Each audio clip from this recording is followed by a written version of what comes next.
आती हुई लक्ष्मी को कभी मना नहीं करते। सो बस्सी को तो हमने भी सुना है, बहुत बार सुना है, बट उसके पीछे की साइकी हमें नहीं पता है। परमिशन कैंसिल हो गई ऑन स्पॉट, लोग 500-600 लोग बाहर खड़े हैं और आपकी परमिशन कैंसिल हो गई। This is the worst thing, and if I am prepared for the worst one, I am definitely ready for the best one. ऐसे बोला जाता है, मतलब बहुत बड़े बड़े कलाकार ने भी बोला है कि लॉन्ग फॉर्म कंटेंट जो है ना, वो मेमोरी बनाता है आपकी। Exactly. शॉर्ट फॉर्म आपके बस शॉर्ट फॉर्म के लिए रहता है। एक आर्टिस्टिक माइंडसेट जो होता है वो काफी डिफरेंट होता है, तो वो जो एक मीम कल्चर है उससे लोगों ने मुस्कुराना सीखा है।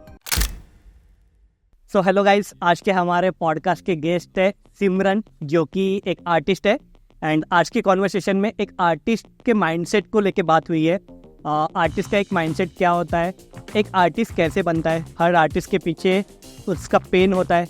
हर चीज़ को हमने डीपली टच करने की कोशिश की है कि एक आर्टिस्ट का माइंडसेट क्या होता है, आर्टिस्ट कैसे बनता है। पोएट्री के बारे में बात करिए कि पोएट्री किस तरह से हम कर सकते हैं, स्टोरी टेलर क्या होता है, स्टोरी टेलिंग की बेसिक कॉन्सेप्ट्स क्या होते हैं, उस सब के बारे में बात करिए। तो अगर आप एक आर्टिस्ट हो, आप यंग जनरेशन हो, सो आज का कंटेंट को ज़रूर कंज्यूम करिए। स्पेशली यूथ जो होता है ना, वो मीम्स कल्चर को बहुत ज़्यादा फॉलो करता है। सो उसी के रिगार्डिंग आज का पॉडकास्ट है। So without further ado, please welcome Simran is on the show. कैसे हो आप? I am good, how are you? I am good.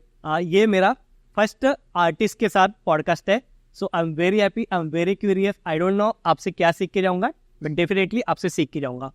सो इसी कॉन्वर्सेशन को स्टार्ट करने से पहले, आप कैसे हो? मैं तो काफी अच्छा, आप कैसे हैं? एंड मैं भी बहुत बढ़िया हूँ। क्या चल रहा है आजकल आपकी लाइफ में? मेरे लाइफ में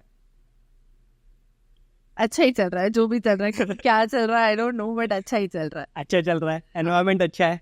एनवायरनमेंट तो गर्मी बहुत है। नागपुर का एनवायरनमेंट कैसा है? बहुत खराब, बहुत गर्मी है। खराब मतलब गर्मी है बहुत ज्यादा। वो तो हम भी फील करते हैं क्योंकि हम भी नागपुर से ही है। एग्जैक्टली। ओके, सो आप एक आर्टिस्ट हो एंड एक आर्टिस्टिक कॉन्वर्सेशन इसको करते हैं हम। सो एक आर्टिस्ट का माइंडसेट क्या होता है? आर्टिस्ट का mindset, to be very honest, I feel कि हर इंसान आर्टिस्ट होता है, क्योंकि आर्टिस्ट वो नहीं है जिसको सिर्फ पोएट्री लिखना आता हो, या सिर्फ जिसको डांस करना आता हो, या वो नहीं जो सिर्फ स्टेज पर परफॉर्म कर सके। आई फील हर इंसान अपने ही आर्ट फॉर्म में, अपने ही लाइफ में एक आर्टिस्ट होता है। जैसे कि आप, आई वुड से कि आप भी एक आर्टिस्ट है, क्योंकि अगर आप माइक को फेस कर पा रहे हैं, आप कैमरा को फेस कर पा रहे हैं, आपको सुनने वाले हजारों लोग हैं, तो डेफिनेटली आप भी एक आर्टिस्ट है। मैं ही आर्टिस्ट नहीं हूँ, so we are having a artist conversation. तो आर्टिस्ट कॉन्वर्सेशन होगी, so definitely we gonna make it very special conversation today. Definitely. Okay, so एक ना जैसे मैंने आपके बारे में देखा, आपके बारे में सुना, एक अनसुने कलाकार आपने स्टार्ट किया। सो बेसिकली अनसुने कलाकार क्या है, थोड़ा सा शॉर्ट में आप बताइए। ओके, सो अनसुने कलाकार इज बेसिकली अ प्लेटफॉर्म जो नागपुर से ही बिल्ड हुआ है, जिसमें हम artist can be anyone. Artist किसी भी टाइप का हो सकता है। जैसे बहुत लोगों को लगता है कि आर्टिस्ट सिर्फ स्टैंड अप कॉमेडी होता है, पोएट्री होता है, बट ऐसा नहीं है। आर्टिस्ट किसी भी टाइप का artist, may be a qawwali artist, तो उनको हम लोगों ने एक प्लेटफॉर्म देने का सोचा, क्योंकि जब मैं बीइंग आर्टिस्ट मैंने परफॉर्म करना स्टार्ट किया था, तो उस टाइम पे मुझे काफी दिक्कत होती थी ये पता करने में कि कहाँ पे ओपन माइक हो रही है। एंड ओपन माइक का एक कल्चर होता था कि they used to charge a particular amount, फिर भले वो उसमें कॉम्प्लीमेंट्री स्टफ देते थे, but one thing which I used to feel कि मैं ही आर्टिस्ट होकर मैं ही अपने आप, मतलब लोगों को एंटरटेन करने का पैसा क्यों दो, right. And with this concept we and my team started a platform by the name of अनसुने कलाकार। तो वो नाम ही सब कुछ बता देता है कि हम अनसुने आर्टिस्ट को सुनने का काम करते हैं। सो ये हमारा एक छोटा सा मोटो है। सो आप ना you perform in front of so many people, so what it takes actually, क्या चाहिए अगर इतने सारे, क्योंकि 1500 पीपल के सामने आप परफॉर्म करते हो, सो ऐसी कौन सी चीज है कि आपको वो परफॉर्म करने में हेल्प करती है? So to be very honest Rupam, I feel कि एक आर्टिस्ट में भी वो फियर होता है। अच्छा। जब मैंने परफॉर्म करना शुरू किया था तो मेरे लिए काफ़ी डिफ़िकल्ट होता था। इवन मैं अपने अनसुने कलाकार के स्टेज पर जाके मैं कभी कभी शिवर करती हूँ। वो आज भी है मुझ में, क्योंकि मुझे डर लगता है, अभी भी लगता है। अभी भी लगता है? हाँ, अभी भी लगता है। Okay. अगर मैंने कोई चीज़ गलत बोल दी या कोई चीज़, क्योंकि जब आप स्टेज पे खड़े होते हो ना, आपके दिमाग में 10 थॉट्स चल रहे होते हैं कि अगर आपने एक चीज़ भी अलग मिसप्रेडिक्ट कर लिया, मिस गाइड कर ली किसी को, तो it can change someone's life. Exactly, हाँ। तो वो हमेशा चलता है और आर्टिस्ट में ऑलरेडी एक कॉन्फिडेंस होता है कि वो अपने आर्ट फॉर्म को ही इतना ज़्यादा ऊपर मानता है कि वो स्टेज पर जाके परफॉर्म कर सकता है। हाँ। बट फिर भी हम में भी ऐसी चीज़ होती है कि हमको भी डर लगता है। ओके। बस्सी आए थे अभी नागपुर में। सो आपका वो भी एक आर्ट फॉर्म है, आपके अनसुने कलाकार का स्टैंड अप कॉमेडी। सो बस्सी को तो हमने भी सुना है, बहुत बार सुना है, बट उसके पीछे की साइकी हमें नहीं पता है कि एक स्टैंड अप कॉमेडी चीज़ों को किस तरह से देखते हैं। Like being a stand up comedian, हम किस तरह से चीज़ों को परस्यू करते हैं। सो टू बी वेरी ऑनेस्ट, बहुत लोगों को ये एक चीज़ लगती है कि स्टैंड अप कॉमेडी हमेशा मस्ती में होता है। ऐसा नहीं होता। ऐसा नहीं है, नहीं होता। स्टैंड अप कॉमेडियन या फिर कोई भी आर्टिस्ट हो, वो अपने स्टेज पे जो रहता है ना, वो अपनी रियल लाइफ में बहुत अलग होता है। ओह। क्योंकि स्टेज पर जो चीज़ है वो उनके सेट का पार्ट है। अच्छा, हाँ। और अगर आप उनको ऑफ स्टेज देखेंगे, that person is different. And काफ़ी लोगों को ये लगता है कि अगर कोई बहुत बड़ा स्टैंड अप कॉमेडियन है तो उसके लाइफ में प्रॉब्लम्स नहीं होंगे, वो डेफिनेटली बहुत हैप्पी होगा बिकॉज वो स्टेज पर उस तरह से परफॉर्म कर रहा है। एग्जैक्टली, हाँ। बट ऐसा नहीं होता। सो वो ऑफ कैमरा कैसे होते हैं? तो off camera they are different, they are chill as usual, but वो जोक्स क्रैक नहीं होंगे ऑफ कोर्स, क्योंकि वो उनकी जोक मतलब एक सेट का पार्ट है। अच्छा, आई फील कि स्टैंड अप कॉमेडियन है वो जोक्स क्रैक करते हैं तो इजी, क्योंकि ये भी एक स्किल है कि किसी नॉर्मल चीज को लेके आप जोक क्रैक कर सकते हो एंड लोग उसको अप्रिशिएट करें। सो आई फील कि ये प्रैक्टिस से होता है। सो मुझे ऐसा लगता है कि उनका जो लाइफस्टाइल है वैसा ही है कि हर चीज को वो उस पॉइंट ऑफ व्यू से देखते, बट ऐसा नहीं है। नहीं, ऐसा नहीं, उनकी वो प्रैक्टिस रहती है। एग्जैक्टली।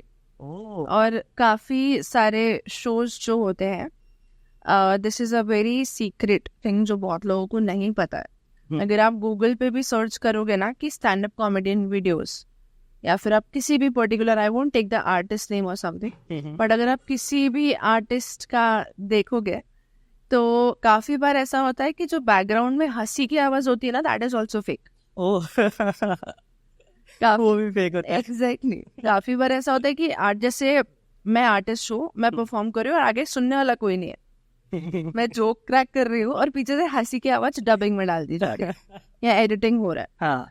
सो वो चीजें भी काफी ज्यादा होती है जो लोगों को नहीं पता। दे फील कि हाँ, अगर वीडियो है तो डेफिनेटली रियल है, बट ऐसा नहीं होता। ऐसा नहीं होता। बहुत बार आप देखोगे कि हंसी की आवाज भी हर वीडियो में सेम है।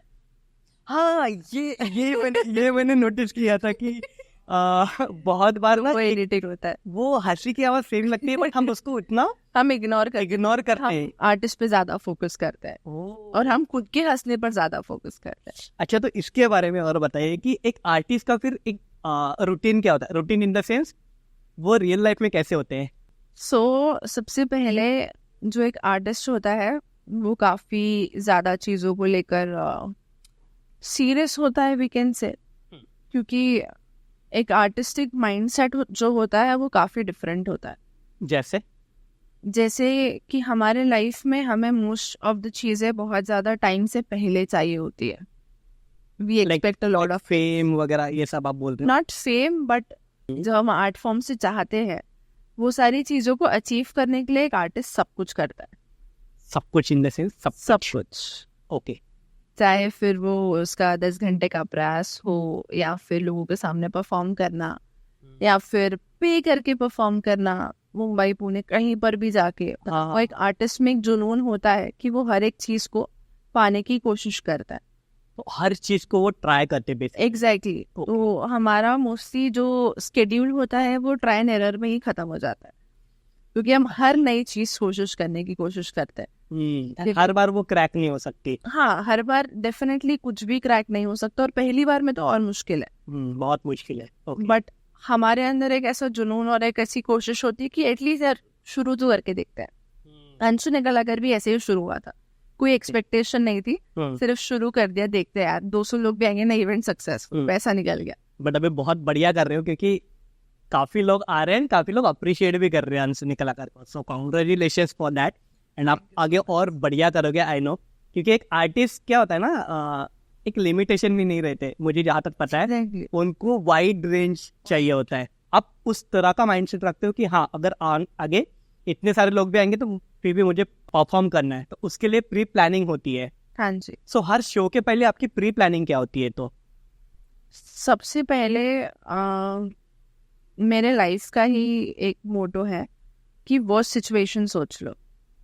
ओके, मतलब क्या कोई सिचुएशन की, मतलब मेरी प्री प्लानिंग ही यहाँ से शुरू होती है कि मैं एक शो की वो सिचुएशन सोच लेती हूँ। फॉर एग्जाम्पल, बारिश पड़ गई, इवेंट कैंसिल हो गया, इससे वर्स्ट क्या हो सकता है? या इससे worst, for example permission cancel हो गई ऑन स्पॉट, लोग 500-600 लोग बाहर खड़े हैं और आपकी परमिशन कैंसिल हो गई। This is the worst thing, and if I am prepared for the worst one, I am definitely ready for the best one.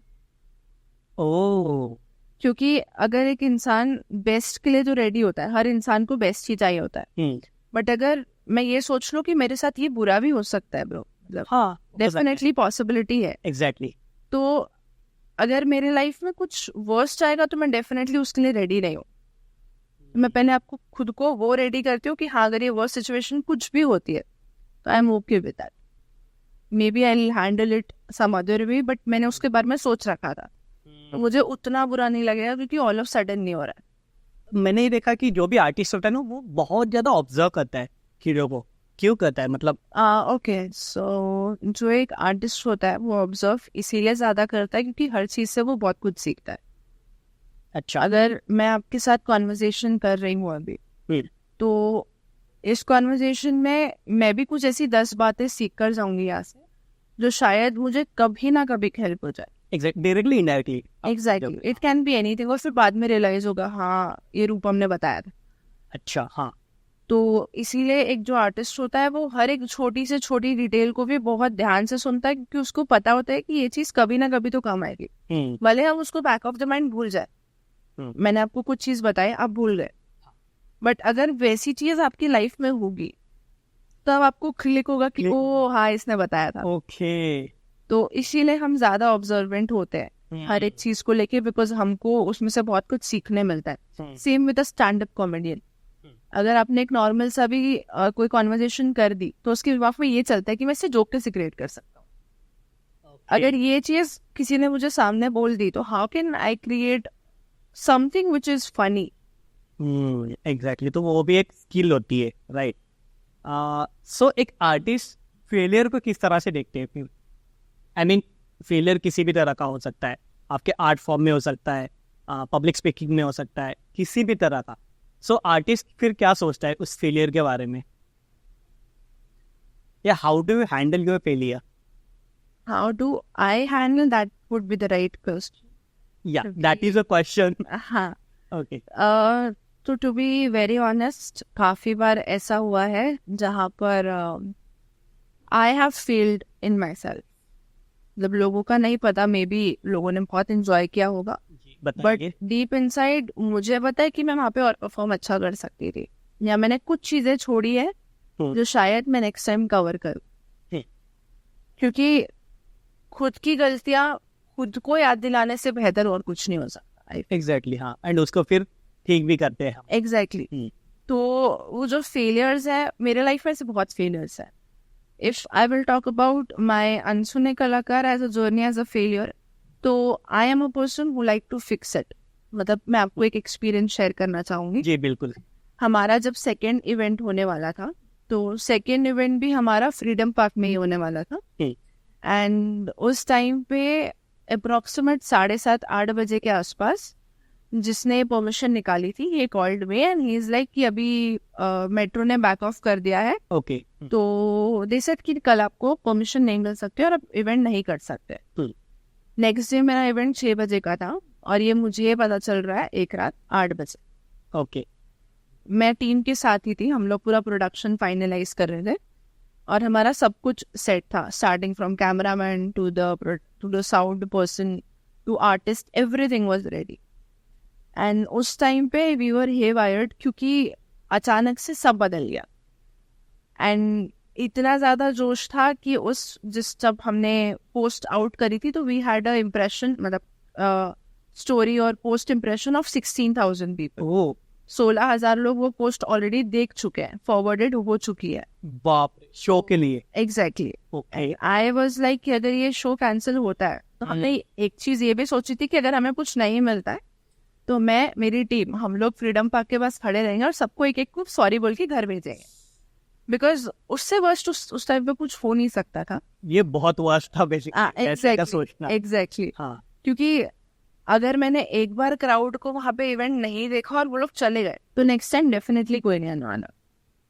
तो उस टाइम पे पता नहीं कहाँ से जोश आया कि नहीं ब्रो, ऐसे मतलब इतना जल्दी बैक ऑफ नहीं कर सकते, लोकेशन सर्च करते हैं। 5-6 जगह कॉल किया। There was a person, I would like to take his name because he was my सारथी एट दैट टाइम। जी बिल्कुल। So basically there is a influencer, a content creator by the name of Sethia Sab. So yes, Sethia नाम है उनका। Okay. He came up and he's like कि मैं आता हूँ, हेल्प करता हूँ and we will figure out कि अगर हम कोई वेन्यू ढूंढ सकते हैं क्या। हमने 2-3 जगह चेक किया बट उस टाइम पे पहले तो हमारे पास फंड्स नहीं थे एंड जितनी भी स्पॉन्सरशिप थी वो ऑलरेडी सेटअप में जा चुकी थी। उसके बाद 2-3 जगह चेक करने के बाद हमें एक जगह मिली, दैट वाज देश पांडे हॉल। एंड कभी भी किसी ने ओपन माइक इतने बड़े प्लेटफॉर्म पे किया ही नहीं। आपके जो हर आर्टिस्ट में किसी ने नहीं किसी ने परफॉर्म नहीं किया। Okay. That was the first time कि वो लोग एक क्लोज हॉल में कोई आर्टिस्ट परफॉर्म करने जाएगा। 12-12:30 बजे के आसपास वी अपलोडेड अ पोस्ट कि अभी वेन्यू चेंज हो गया, हुर्रे अभी कल यहाँ पे हो रहा है इवेंट, आ जाना चुपचाप। हमको फिर भी एक्सपेक्टेशन नहीं। कमेंट्स है लोगों के? हाँ काफी ज्यादा। सबसे ज्यादा मतलब एक अलग बिल्डअप हमारी टीम में था कि यार अगर समझो 2 लोग भी नहीं आए तो पूरा पैसा बर्बाद। आर्टिस्ट का मोटिवेशन जो डाउन होगा वो तो अलग, वो आर्टिस्ट उम्मीद से आता है।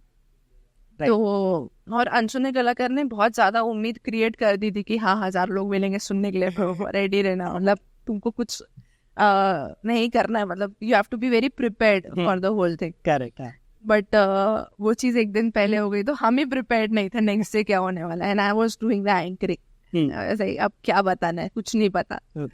तो नेक्स्ट डे हम पहुंचे वेन्यू पे, कुछ 5 बजे का टाइमिंग था, 5:30-6 तक कोई नहीं आया।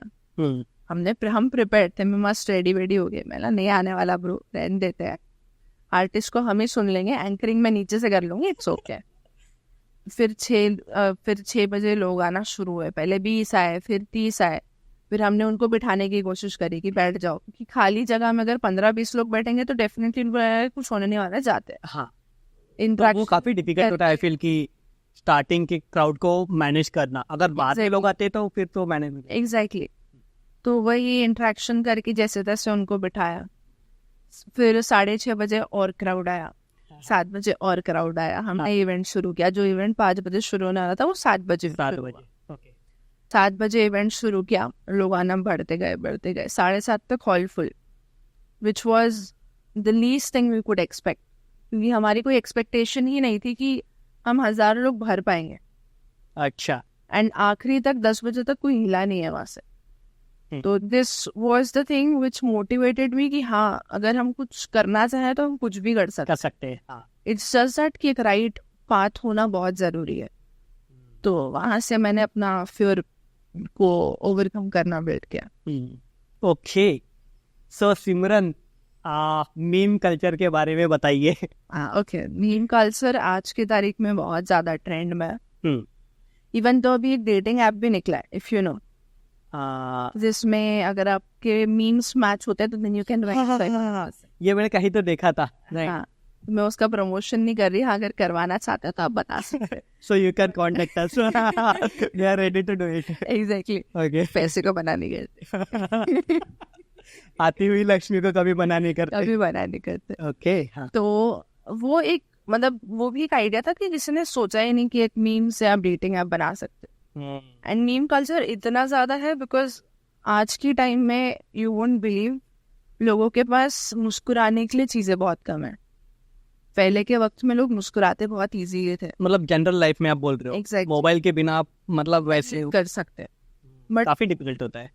बहुत ज्यादा। अगर मैं 5 मिनट में अपना फोन छोड़ दूँ ना तो मेरे दिमाग में 10 थॉट्स आएंगे कि अभी किसी का मैसेज आया होगा, रील स्क्रॉल कर लेते हैं ना, काम कैसे करेंगे, 10 चीजें आती है। एंड हंसने का तो सवाल ही नहीं है। तो वो जो एक मीम कल्चर है उससे लोगों ने मुस्कुराना सीखा है। तो क्या लगता है मीम कल्चर बढ़िया है कि ये लोगों की मेंटल स्टेट को और खराब कर रहा है? आई फील कि अगर मीम है तो उसके साइड इफेक्ट्स भी है और उसके बेनिफिट्स भी है। क्योंकि बेनिफिट ये है कि इंसान हंस रहा है और साइड इफेक्ट ये है कि वो लोगों से बात नहीं कर पा रहा, जो आज की तारीख में काफी ज्यादा पीछे है। एंड काफी ज्यादा इम्पोर्टेंट भी आई फील. एग्जैक्टली लोगों की मेंटल स्टेट काफी खराब हो रही है। काउंसलर्स के पास भीड़ लगी रहती है just because people are not communicating with each other. And हर कोई फोन में इतना ज्यादा बिजी, हर कोई में मैं भी आती हूँ डेफिनेटली। मैं भी शायद अपने अपनों से बात नहीं कर पाती काफी बार। हमें लगता है कि हम कनेक्टेड है, बट हम रील्स के थ्रू कनेक्टेड है. रील्स भेजना बंद कर देंगे तो मुझे लगता है ना कि नॉर्मली हमारे पास बहुत सारे टॉपिक्स होते थे बात करने के लिए. अभी टॉपिक्स ही नहीं है, एकदम से वो गैप आ जाती है. अगर मीम्स अगर हम नहीं भेजेंगे तो हम हंस भी रहे मीम्स पे, तो मीम्स पे हंस रहे. पॉइंट हम उस पर रिस्पॉन्ड भी नहीं करते काफी बार, हम उस पर रिएक्ट कर देते कि हाँ रिएक्ट कर देते. So funny. बट और अगर मैं ये भी बात करूँ उसमें भी मोस्टली ये रहता है कि कुछ रिलेटेबल चीजें होती है मीम्स में भी काफी बार। मोस्टली तो रिलेशनशिप्स पर होती है।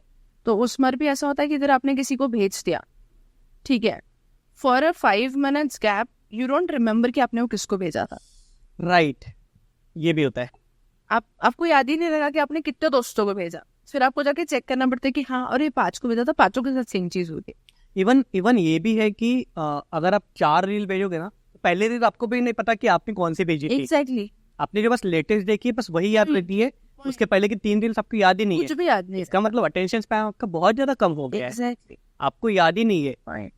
इसीलिए ऐसे बोला जाता है, मतलब बहुत बड़े बड़े कलाकार ने भी बोला है कि लॉन्ग फॉर्म कंटेंट जो है ना वो मेमोरी बनाता है आपकी. एग्जैक्टली शॉर्ट फॉर्म आपके पास शॉर्ट फॉर्म के लिए रहता है, आपको कभी भी याद नहीं रहेगा। इवन if आप कोई मोटिवेशनल रील भी देख रहे हैं ना, बस वो 2 मिनट के लिए रहता है मोटिवेशन, और कंटिन्यूस आपके साथ नहीं रहेगा until and unless आप उसके डेप्थ को नहीं जानोगे. Right agree. ओके बेसिकली ना आपका जॉनरा है कि स्टोरी टेलिंग, पोएट्री. राइट बहुत सारे वैसे आर्टिस्टिक फॉर्म होते हैं, बहुत सारी चीजें होती है, बट आप स्पेसिफिक स्टोरी टेलिंग वो करते हो. So what it takes to improve your story telling skill? सबसे पहले तो हमें कभी भी उस चीज की गहराई में जाना नहीं छोड़ना चाहिए। आपके पास भी लाइफ स्टोरी होगी आपकी, एंड अगर आप सुनाने बैठोगे ना तो I am very sure you will tell it as a story teller, क्योंकि आप Exactly. दर्द से गुजरे हो। सो यू नो सो आप ये बोल रहे हो कि कोई भी स्टोरी हो वो हमें पहले फील करना पड़ेगा. एग्जैक्टली लोगों को वो एनवायरनमेंट क्रिएट करके देना पड़ेगा, तभी जाके वो स्टोरी आप एक्सप्लेन कर पाओगे. एग्जैक्टली। अच्छा हाँ. तो वही एक चीज है कि आपका surrounding when you are performing it is very important. अगर मैं स्टोरी टेलिंग करती हूँ और अगर मेरा सराउंडिंग रैप वाला मैं बना रही हूँ तो किसी को भी मजा नहीं आएगा, क्योंकि मेरा कोई सराउंडिंग ही नहीं है। करेक्ट. मैंने कोई एक ऐसा बेस सेट नहीं किया for the audience to listen it out.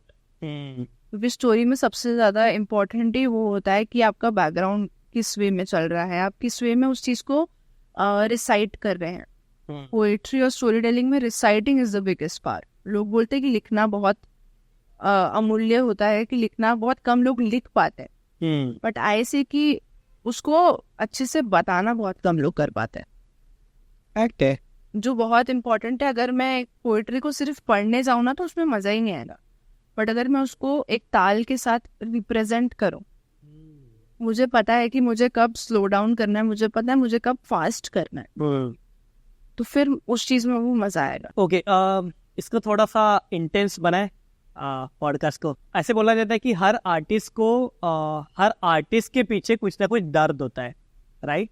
जैसे रॉकस्टार में भी बोला है कि हर आर्टिस्ट के पीछे उसका हार्ट ब्रेक होता है, राइट? हार्ट ब्रेक तो हाँ बहुत सारी चीजों में हुआ है। When it comes to relationship, हाँ उस चीज में भी हुआ है। बट मैंने मेरी पोएट्री लिखना तब शुरू किया था जब मैं एक एनजीओ के साथ काम करती थी, and it was India's second biggest NGO, that was youth against rape, अभी नहीं है। तो उसमें I was state representative, and उस टाइम पे मुझे फोर्स किया गया था कि you should try writing a poetry, and first poetry आपको रेप पर लिखनी है। I was like, this is a very big challenge to write something on this much sensitive topic. But being a victim of harassment, I wrote it something जो शायद वहाँ तक पहुँच पाया।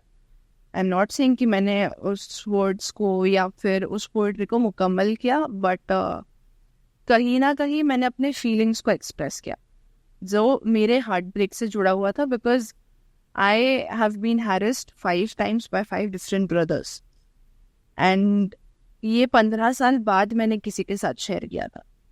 सीरियसली? तो हाँ जी, तो इसीलिए वो मेरी लाइफ का सबसे बड़ा हार्ट ब्रेक और टर्निंग पॉइंट था, क्योंकि उसके बारे में मेरे को कुछ आइडिया ही नहीं था। I got to know when I was in 11th standard कि मेरे साथ ऐसा कुछ हुआ है, एंड उस टाइम पे I couldn't share it with my parents, because सबसे पहले तो उनके पैरों से जमीन निकलेगी, ये क्या बोल रही है, इसलिए अभी क्यों याद आ रहा है एंड ऑल। आई थॉट कि they will take it like this, but उस चीज़ के बारे में लिखने से काफ़ी सारी चीज़ें बहुत हल्की हुई, क्योंकि जो मैं शायद ऐसे किसी को नहीं बता पाती वो मैंने पोइट्री और स्टोरी टेलिंग के थ्रू बताया। एंड उसके बाद से मेरा जो हार्ट ब्रेक वाला एक मोटिव था क्लियर हुआ, क्योंकि मैंने लोगों को बताना शुरू किया इस बारे में। जैसे मैं आपके सामने आज खुलकर बात कर रही हूँ, मुझे कोई रोना नहीं आ रहा, because I have gone through it and I have worked on myself to get over it. So this is the reason जो लोग कहते हैं कि हार्ट ब्रेक के बाद ज्यादा मोटिवेटेड फील होता है या होता है। हाँ एग्जैक्टली होता है, क्योंकि हमारा जो एक हैप्पी हार्मोन हमारी बॉडी हमको दे रही थी वो अभी नहीं दे रही है, एंड उसके बाद हम बाकी चीज़ों में खुशी ढूंढना शुरू करते हैं, या फिर हम उस चीज़ के बारे में लिख कर उस चीज़ को एक्सप्रेस करना पसंद करते हैं। ये भी बोला जाता है कि हर आर्टिस्ट एक पागल होता है अपने आप में, अपनी दुनिया में होता है। सो उनको इस दुनिया में लाके परफॉर्म करवाना कितना डिफिकल्ट होता है? तो I will be very thankful to my team for this, क्योंकि जैसे मैंने बताया कि मैं अकेली लड़की हूँ जिसका मुझे बहुत बेनिफिट मिलता है, क्योंकि लड़की को हर कोई रिस्पेक्ट करके सुनता है। मतलब आज तक मैंने कोई डिसरिस्पेक्ट नहीं फेस किया। सो मेरे टीम में जो 5 लोग हैं ना, 5 में अलग कैपेबिलिटी है टू हैंडल डिफरेंट थिंग्स। जैसे मैं और मुकुट, हम दोनों स्टेज हैंडल करते हैं, पूरा स्टेज और आर्टिस्ट हमारे अंडर रहता है। मेरा जो सेटअप है that is handled by Sunil Malik. उसको हर एक चीज पता है कि कौन सी कब लगेगी, कैसे लगेगी। भले बात मैं करूंगी बट उस इंसान को पता है कि उसको यहाँ से नहीं हिलना है। And there are 2 more people, दैट इज हर्ष एंड कामेश। ये जो 2 लोग हैं ना, ये पूरा क्राउड मैनेज करते हैं। फिर कितना भी बड़ा क्राउड आओ, इनको पता है कि इनको कहाँ पे किसको कैसे मैनेज करना है। So this is how we manage with 5 people.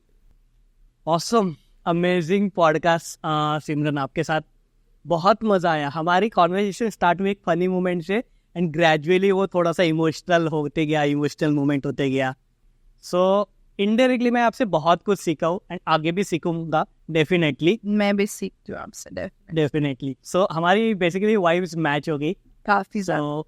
बढ़िया कॉन्वर्सेशन रही, बढ़िया पॉडकास्ट रहा। मैंने बहुत एंजॉय किया, पर्सनली बहुत कुछ आपसे सीखा हूँ। So that's it for today's podcast.